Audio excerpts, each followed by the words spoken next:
I pulled into the driveway just as dusk's amber light rested on the porch. The house looked the same, white siding, shuttered windows, the creeping vine along the eastern wall, but I felt like a stranger inside it. Months had passed since I'd stepped foot here. Tonight, I would sit at their dinner table again. As I entered, the scent of old pine floor and dinner in progress greeted me. My mother stood at the doorway, hugging me loosely. My father hovered in the hallway, rigid as ever.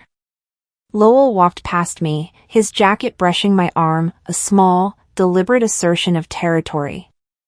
I forced a polite smile and nodded. Inside, the dining room had changed. Family pictures lined the walls, all frames full except one conspicuous empty spot. The chair next to my mother also looked newly worn, as though someone had claimed it. I remembered earlier visits when I'd be seated there. Tonight, the air felt tight, controlled. We exchanged surface pleasantries. Mother asked about the trip. Father commented on the weather. Lowell asked how work was going. I answered softly, careful not to claim space. I sensed their eyes flicker over me, assessing, measuring. Then, over mashed potatoes, comments started. Your brother's managing the roof repairs now, Mother said gently. He's doing the landscaping too. My heart sank. I nodded. I was meant to nod. Father cleared his throat. Calm, clinical, the house and car will be Lowell's, you're unmarried. Silence landed like a weight. My spoon paused midair. My throat tightened. I forced the muscles in my face to hold neutral. Inside me, humiliation flared, sharp, sudden. The words were quiet, but their impact echoed. I swallowed. The room stayed still. In that silence, I asked, voice small, was there a will? No answer. My parents exchanged looks. Let's not start drama, my mother said, turning away from me. Lowell exhaled, smugness on his face. I glanced down at my plate, seeing nothing, feeling everything. This wasn't favoritism, it was erasure. My contributions, my years of silent support, dissolved by a sentence. I excused myself after dinner, walking down the dark upstairs hallway. The house creaked underfoot. In the dim light, I heard a soft shuffle. Delia, my cousin, emerged from a nearby door. She caught my eye and whispered, I recorded what they said tonight. You should keep it. My heart slammed. I nodded, speechless. Validation, maybe not protection, but a slight shift. Something had eyes. I slipped into my old room. The walls held ghosts of younger dreams. I closed the door, dropped onto the bed, and stared at the ceiling. His voice repeated in my head, over and over, you're unmarried. I thought, what if I walked away for good? They thought I had nothing to walk away with. They didn't know I had already won. Morning arrived too quietly. The kind of quiet that wasn't peace but denial, a silence packed with unspoken rules. I sat up in the same bed I grew up in, its corners still creaking the way they used to when I was 13, sneaking books under the covers. But the feeling was different now. Foreign. Like I was trespassing on my own memories. Downstairs, the house breathed with routine. My mother moved through the kitchen like last night hadn't happened, whisking eggs, humming low, pretending the betrayal at dinner was just a momentary misunderstanding. I walked past her to pour a cup of coffee. She didn't look up. My father was gone already. Ran errands early, she said like that meant something. It always did. He left when things got uncomfortable. They've made forgetting into a ritual, I thought. Pretending away the pain like it's just dust to be swept under the rug. I needed a document. Something I'd left here years ago, back when I thought this house would always be a place to return to, not escape from. I slipped into the basement. The air was cooler down there, damp, still, and heavy with the smell of old paint and time. Against the back wall, the metal filing cabinet caught my eye. It used to be mine. I pulled the drawers open, expecting nothing. Instead, I found envelopes, ones I'd labeled in my handwriting, ripped open, refolded, shuffled into new places. My chest tightened. Inside one folder, I saw bank records. Dozens of them. Transfers made from my account over the past 10 years, many I didn't recognize. Names I didn't authorize. I saw utility bills under my name. Insurance premiums. A credit card I never opened. One document after another. Phone bills I never used. Payments for property taxes that had nothing to do with me. And there, among them all, was a letter, one I wrote to my father when I lent him money for the roof repair. No response. Just tucked away like a receipt. They used me. Not once had anyone said thank you. Not once had they acknowledged what I gave up, vacations, savings, promotions, so they could keep the lights on, literally. And now they were rewriting the whole story like I never existed. I walked back upstairs, arms full of the paper trail. I laid everything on the bed and stood over it. Cold facts stared back at me. I'd never asked for recognition. Just respect. A quiet kind. The kind that didn't need to be spoken, just shown. I remembered the way they'd ask for help, always with a tone that said it was temporary. Just until things stabilize, Dad would say. You're the one we can count on, Mom whispered once. But the requests never stopped. And neither did I. My jaw clenched. This wasn't about dollars anymore. It was dignity, taken in pieces, slowly enough that I didn't notice until I was holding the wreckage. Then something came back to me, clear as if it had just happened. 10 years ago. Our parents' anniversary. I'd arranged the surprise gift, paid for their trip, bought the hotel vouchers, even arranged flowers. Lowell got up that night and told the room he'd done it all. It's not about who pays, he said, lifting his glass, it's about who shows up. Everyone laughed, clapped. I smiled too. Not because I believed him, but because I thought maybe one day they'd remember who was behind it all. They didn't. They never did. He's always been louder. And that was enough. They didn't ask questions. He gave them a version of the story that was easy to accept. Mine didn't come with a ribbon. This wasn't new. It was just layered. Years of erasure. Layered thick, quiet, and heavy. But today, I didn't cry. I didn't crumble. Instead, I started sorting the files. I labeled each folder in bold black ink, not just to organize them, but to own them. You can erase my name from the will, I thought, but you won't delete the facts. I placed the evidence into a new envelope. Then I copied it all onto a USB drive. Methodical. Not out of revenge, not yet. But clarity. I wasn't going to confront anyone today. That would be too easy for them. I was going to be smarter. A buzz broke the silence. My phone lit up. Delia. Still got the recording. Want me to send it to your email? I replied yes. Then asked to meet. We agreed on the diner near Main Street at 2 p.m. Just two cousins talking over coffee. Nothing suspicious. I slipped the USB into my purse. Sat down. Breathed. They think silence means surrender, I whispered. They've never seen me angry. Before I left that house again, I'd make sure they knew whose name was really behind the lights staying on. I left the house before sunrise, slipping my old purse over my shoulder. Inside it, USB drive, documents, everything I'd salvaged. Mother hovered by the kitchen, trying to ask about breakfast, but I offered a curt "I'll eat later" and moved past her. The air in the house felt hollow, like I was existing there but no longer belonged.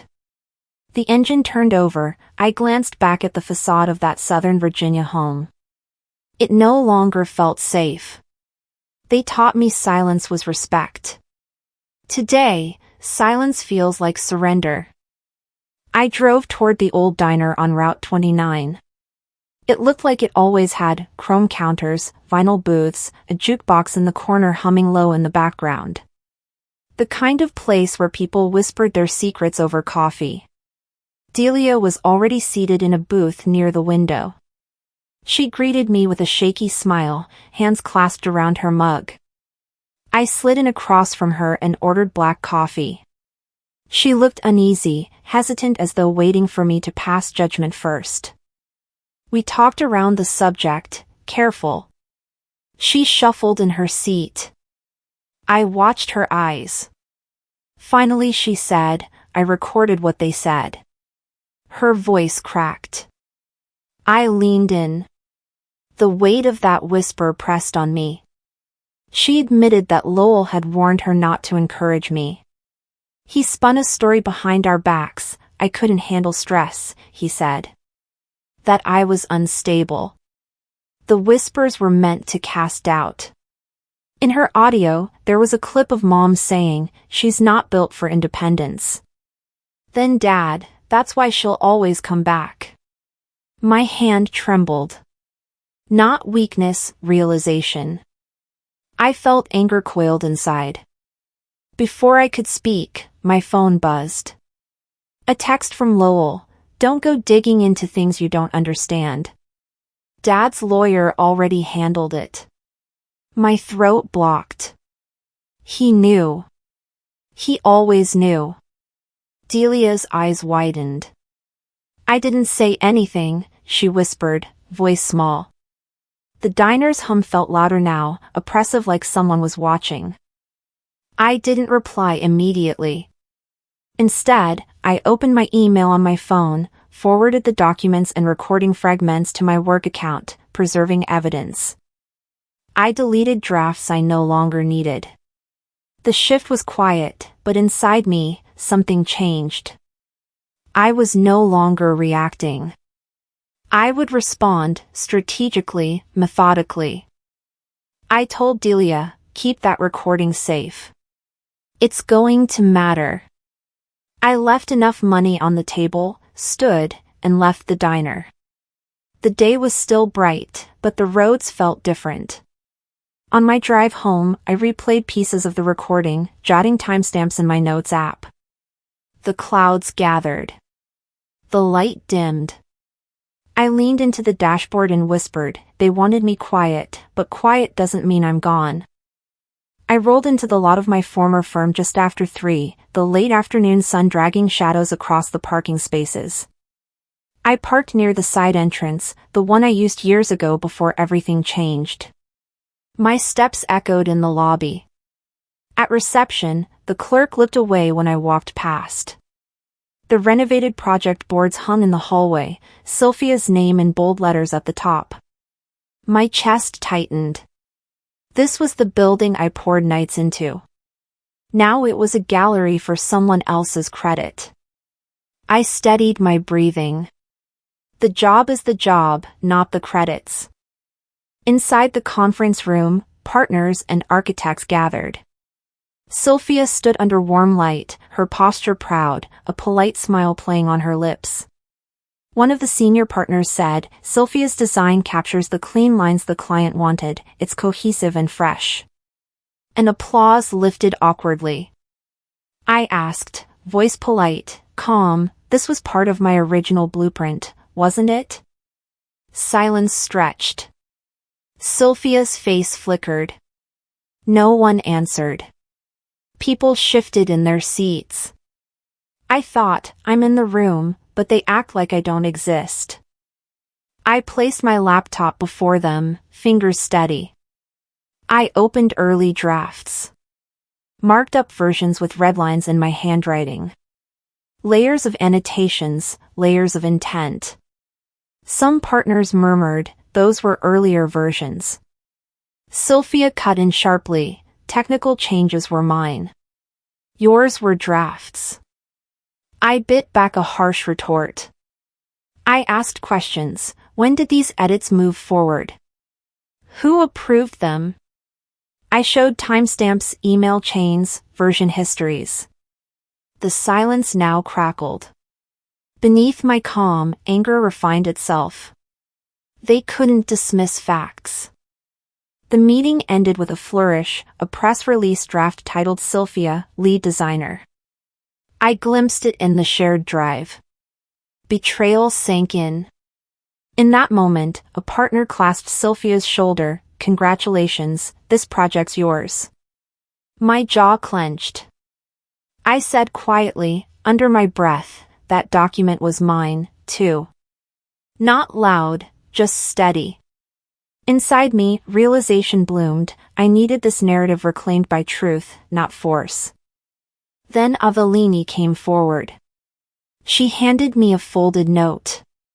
She stood and addressed the room. I worked with Ellis in the early phase, those core ideas weren't mine.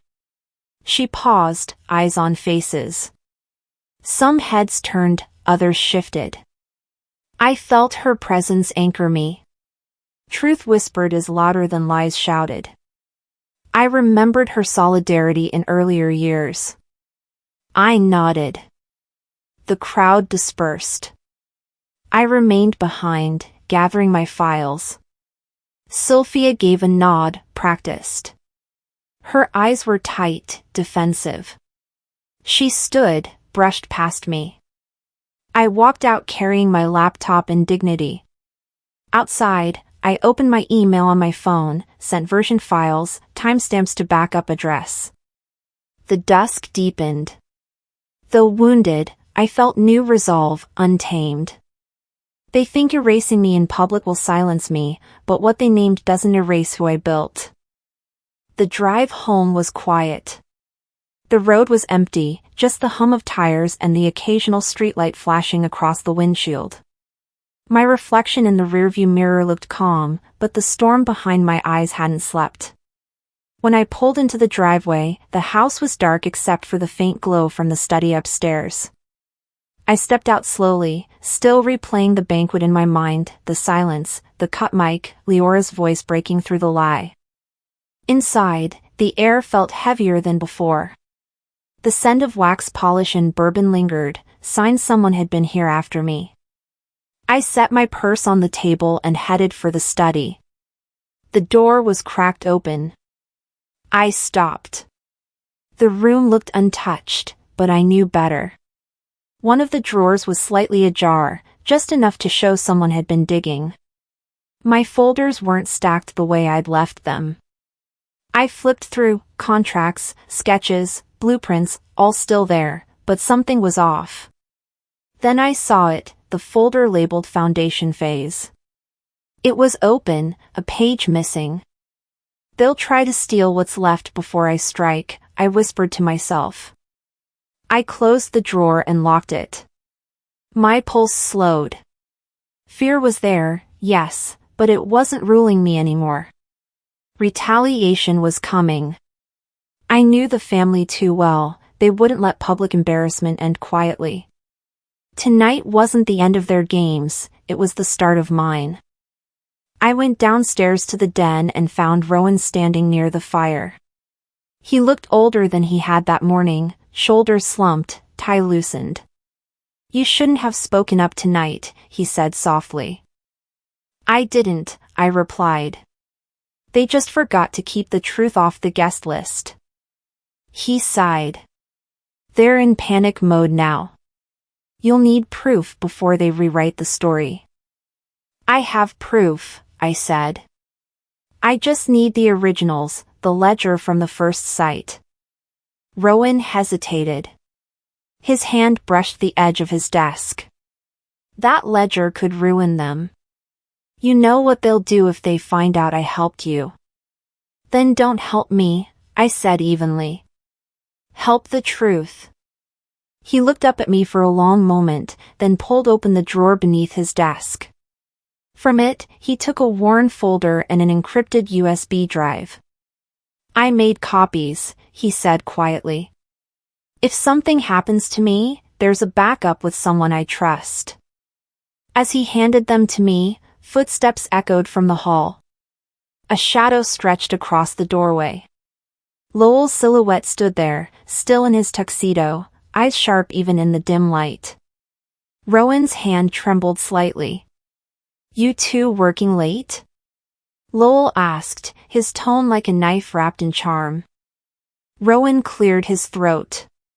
Just reviewing some accounting. Lowell's smile didn't reach his eyes. Of course. He stepped closer. I felt his gaze slide over me, not as a brother-in-law, but as an opponent assessing distance. Family business can be sensitive, he said. Best to let the right people handle it. He left after a pause that lasted too long. Rowan exhaled hard. They're already watching, he said. We stepped into the hallway, heading toward the back entrance where I'd parked. Just as we passed the stairs, Cass's assistant appeared from nowhere, blocking the path. Sorry, Rowan, Mr. Cass wanted me to grab those files you mentioned, he said, smiling too politely. Before Rowan could react, Cass himself walked down the steps, sleeves rolled up, glass in hand. You don't understand business, Cass said smoothly. Let us manage this, all right? Rowan froze. His loyalty, the quiet fear of losing everything, took over. I saw it in his shoulders. He handed over the folder. The assistant took the USB too, sliding it into his pocket like it meant nothing. Good man, Cass said. He turned to me. You always make things more complicated than they have to be, Ellis. I didn't answer. I just looked at the pocket where my proof had vanished. You think you can intercept truth? I thought. You've underestimated me. When they walked away, I turned back toward the study. My anger wasn't fire, it was steel. I closed the door behind me and sat at the desk. Every sound in the house seemed louder now, the ticking clock, the creak of wood, the whisper of the night wind. I opened my laptop and pulled up my email archive. I searched old drafts, early design files, hidden threads I'd buried years ago for this exact reason. If they could steal the paper, they couldn't erase what already existed online. Then I heard footsteps again, faster, lighter this time. The door burst open. Leora stood there, holding her phone tightly. Mom, she said, breathless, you need to see this. She handed it to me. The screen played a video, grainy, recorded from a corner desk. Sylvia's voice was unmistakable, I just polished her draft. She did the real work, but it's better if it comes from me. Cass's voice followed in the background, that's fine, perception is everything. Keep it clean. The room seemed to stop breathing. The video ended with laughter, theirs. Leora's hand shook as she lowered the phone. That's you, Mom. They're admitting it. I looked at her, at the quiet fury in her eyes. Where did you get this? One of the interns sent it to me after the banquet, she said. They saw what happened. For the first time that night, the knot in my chest loosened. Vindication didn't come with joy, it came with clarity. I opened my messages, attached the video, and began sending it to media contacts, old partners, and one law firm I knew still believed in paper trails. I stood, smoothing my jacket. You took my paper, I said quietly, so I gave you my proof. Outside the study, I heard movement, hushed voices realizing something had slipped beyond their control. I looked at Leora. Once truth leaves a room, it doesn't come back quietly. Her eyes widened. They're going to lose everything, aren't they? Not everything, I said. Just the illusion.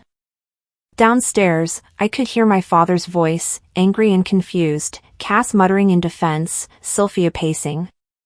I walked toward the noise, phone still in hand, calm now, ready.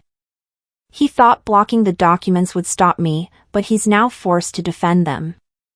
By the time I pulled into the driveway, the estate was glowing like a stage set. Cars lined both sides, the kind of polished sedans that reeked of influence. Through the tall windows, I could already see the clusters of guests, family, business partners, reporters, all gathered to celebrate the continuation of the Lowell legacy. They'd turned our home into a theater.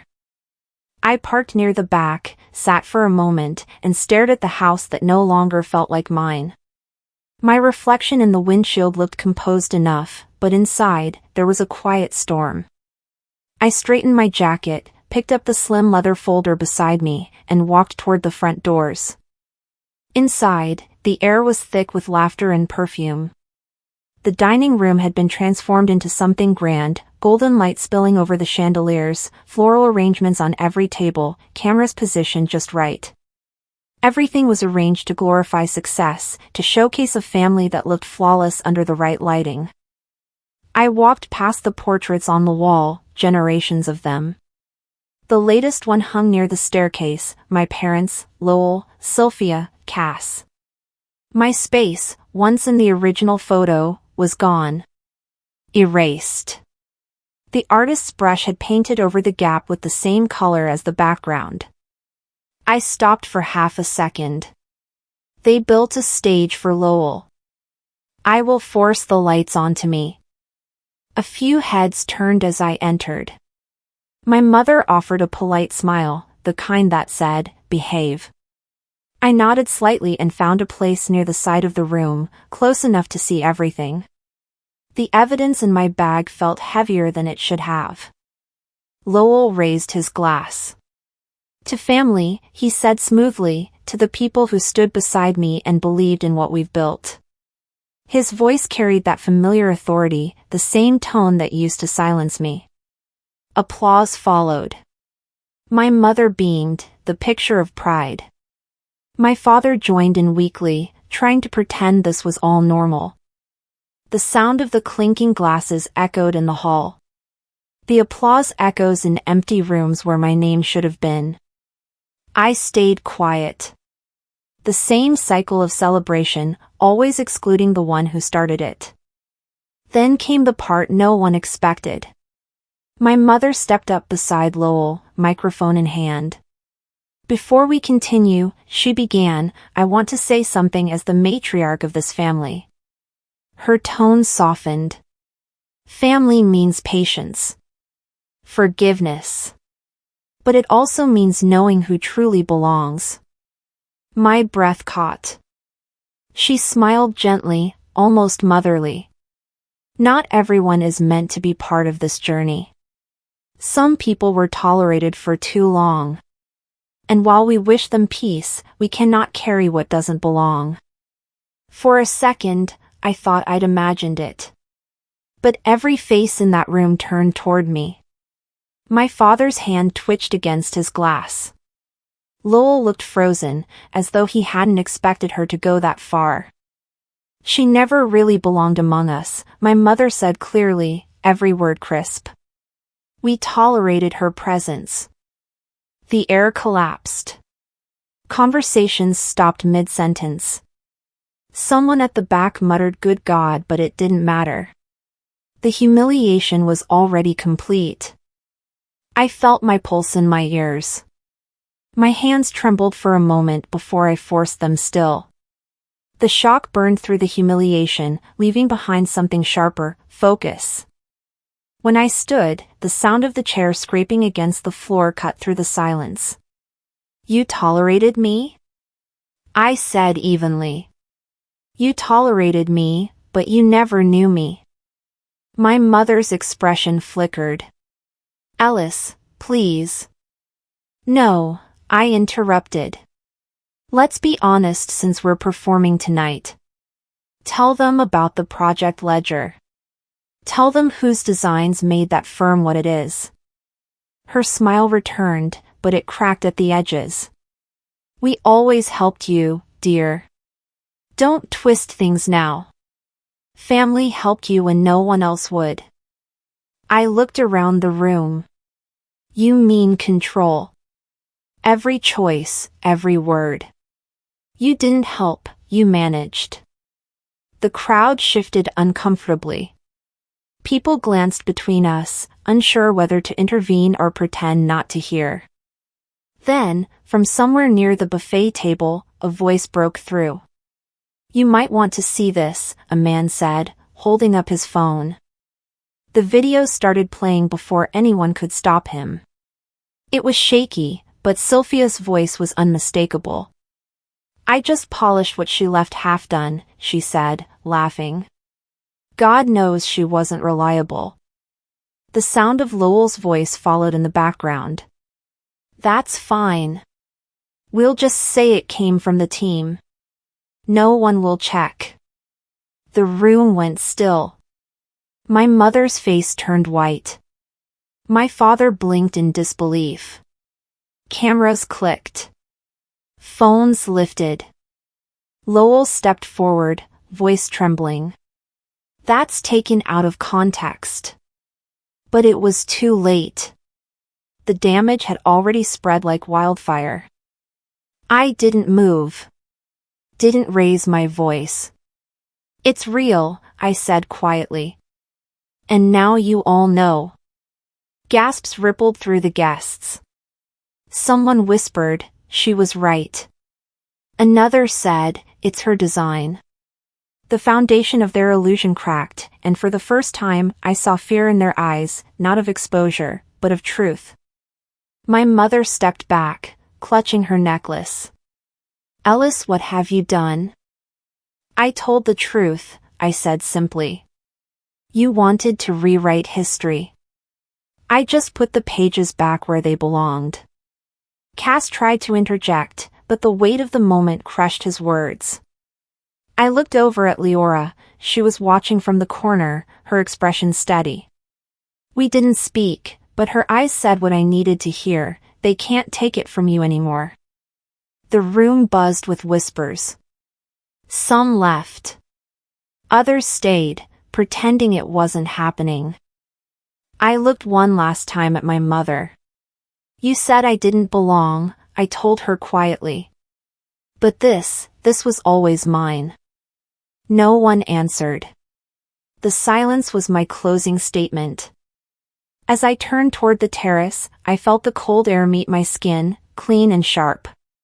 Inside, the noise swelled again, confusion, denial, the unraveling of a dynasty. The shadow named me. The light reclaimed me. Tonight they saw what I always knew, you can't erase what's recorded. The house was too quiet when I arrived. The kind of quiet that hums with tension before something breaks. I could already smell the polish on the wood floors and hear the faint buzz of lights warming up. They had spent the day turning the living room into a stage for their own celebration. Spotlights were placed carefully, aimed toward the portraits, the glass trophies, the glossy surfaces that screamed perfection. I walked past those same family photos again. Still not a trace of me in any of them. It almost made me smile. Leora met my eyes from across the room. She didn't say a word, just nodded once. That was all I needed. I unpacked the small case I'd brought, projector, laptop, 2 USBs, backup cables. Every wire, every connection mattered. I tested the slideshow, adjusted the sound, checked the resolution. I wasn't nervous. I was steady. Calm has always been mistaken for weakness, but tonight it would be my weapon. I whispered to myself, they want to hide me in the dark. I'll make them see. By the time the guests arrived, the golden light had turned soft, stretching over the terrace like a veil. Cars lined the driveway, heels clicked on the tile, and laughter floated through the air like it belonged here. My brother, Lowell, played the role perfectly, warm, accomplished, generous. My parents followed close behind, the gracious hosts of the evening. Every handshake, every kiss on the cheek, every toast rehearsed. I stood at the edge of the crowd, unnoticed. That part was familiar. The local reporter was there, a few community leaders, even a couple of former colleagues I hadn't seen in years. The clink of glasses echoed through the room as Lowell raised his drink and began his toast. He talked about family legacy and shared success. His voice filled the room like syrup, smooth and sticky, hard to wash off. My mother smiled that practiced smile. Father nodded, approving. The guests clapped right on cue. I felt my jaw tighten, but I stayed silent. Let them finish their play. When the applause faded, I stepped forward, a small remote in my hand. The projector light caught on the silver edge of the screen behind me.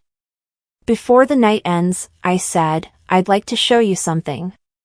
A visual timeline. Of truths. The first image appeared, a blueprint. Then another, emails, invoices, photos of designs signed under my brother's name. My voice didn't shake. These projects, I said, the ones you've celebrated for years. I wrote the plans, drafted the structures, led the teams. Every one of them. The room changed shape. Eyes darted. Hands stilled midair. Lowell's smile stiffened, his knuckles whitening around the stem of his glass. My mother whispered something to him, her face frozen in a polite mask.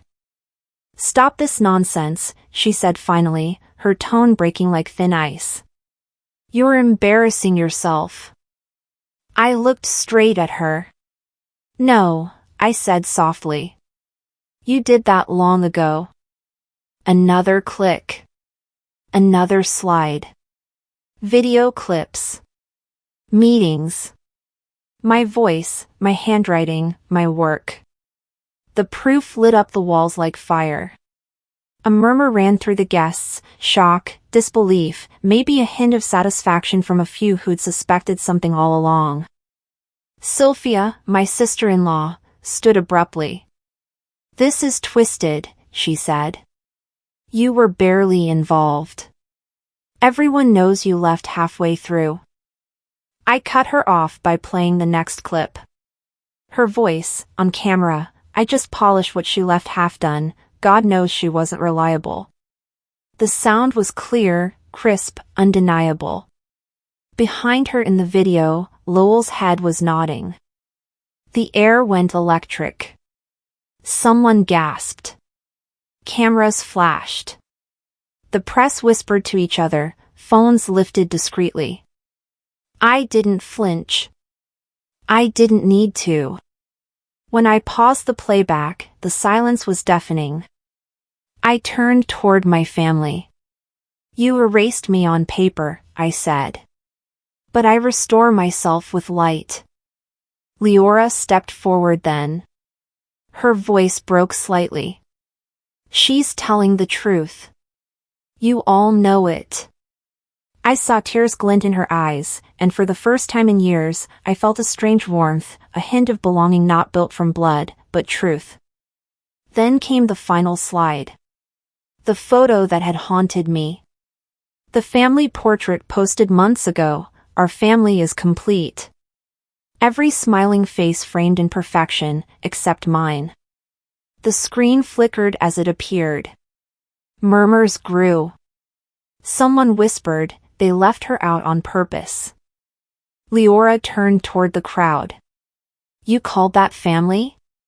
You left out the one who built your foundation. Phones came out. Screens lit the room brighter than the chandelier. The post went viral within minutes. I saw the notifications reflected in faces, the disbelief spreading in real time. Mother's voice cracked. Turn that off. No, I said quietly. You can't mute what's already been seen. For a moment, no one moved. I placed a small box on the podium, inside it, the circle bracelet I'd once worn when I still believed I belonged. You erased me from your gallery, I said, but now I'm the author of the gallery itself. And I walked away. Behind me, the room erupted, half in whispers, half in noise. Some looked stunned. Some angry. Some relieved. I didn't look back. The night air hit me as I stepped outside, carrying the scent of jasmine and electricity. Inside, I heard my mother's voice tremble, my brother shouting, chairs scraping. But I was already beyond it. Beyond them. They thought they could silence me forever. Tonight, I became the noise they couldn't mute. 5 months have passed since the night everything shifted. The air here in New Mexico has a stillness that gets into your bones, sun-baked silence broken only by wind chimes and the occasional call of a desert bird. I didn't come here to escape. I came here to remember who I was before they decided I wasn't worth being seen. Each morning, I make coffee in a chipped blue mug. I sit on the porch of the little cabin the residency gave me and watch the sun crawl over the red rocks. I paint in the mornings, hike in the late afternoon, right when the light turns amber and soft. My routine isn't built on anyone's approval. It's mine. A slow rhythm, finally free from edits. I don't follow the headlines anymore. Every now and then, someone in town mentions the broadcast, or the gallery show, or the family scandal. I smile politely, change the subject. Let them hold their version. I know mine. Next to my bed, there's a box. Plain, taped shut, dented on one corner. It holds letters from home, most of them still sealed. Some are likely demands. Others may be apologies. I don't dig into them. Except one. Leora's letter came with no return address. Her handwriting was familiar, still looping, slightly messy, like she was always writing too fast for her thoughts. She wrote, I watched the show from behind a doorway. I couldn't move. I should have stood beside you. I should have spoken sooner. I read it 3 times before replying. My response was quiet. I'm okay now. I'm not looking back to count who clapped. I'm not holding score. I just needed someone to say they saw me. You did. That's enough. I didn't sign with love. I signed with truth. You don't owe people access just because they finally notice you. I didn't write my parents. Not because I wanted revenge. Just nothing came. Sometimes silence says what words can't. The exhibit is called Visible. My name's printed clearly on every flyer. I didn't ask permission. Each piece in the show speaks to a memory, a time I was pushed aside, or told to wait, or removed from credit. The architectural drafts, the faded family photos, the audio snippets, everything layered together like sediment in rock. The photo that once went viral, the one missing me, is now central to one installation. I took the original image, added myself back in, then broke it apart, reassembled it into something raw. Honest. A woman visiting the gallery last week said, it made me cry, but I didn't know why.